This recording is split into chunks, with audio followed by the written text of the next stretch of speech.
Shaft plane versus shoulder plane. I discuss this and go into greater detail in my signature series video, but I want to just again explain to you what it is.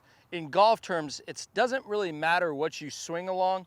This is just as for us golf instructors to really have a reference point that we can show our students. So shaft plane, if I drew a line from the hosel up through the shaft through my body, that's shaft plane. Some golf instructors draw a line from the hosel through the elbow, that's elbow plane.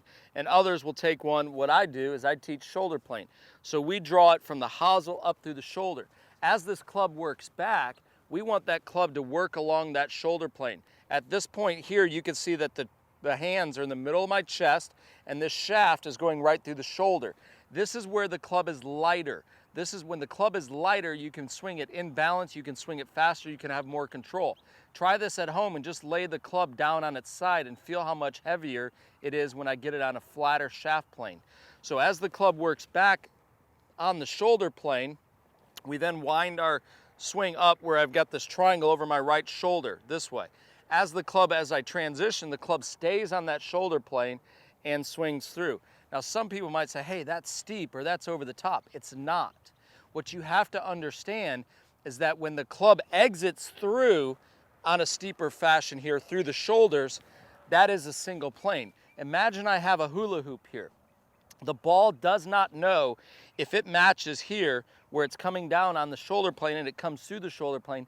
The ball doesn't know if it's that or if it's flatter, a la Sergio Garcia. Sergio has the club coming more from inside, but he also rotates through it well and it matches on the other way through. Look at Tom Watson's swing. Tom Watson's swing is shoulder plane. He's 61 years old and hits the ball as good as any younger guy.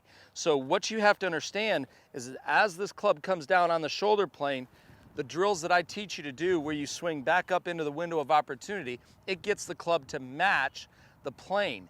That is the key. If you look at all the long drive hitters, they swing it on the shoulder plane. Why? It's more powerful for your body to work. Your body can work better on this view as opposed to being down here. So that is why I teach shoulder plane and why I do it.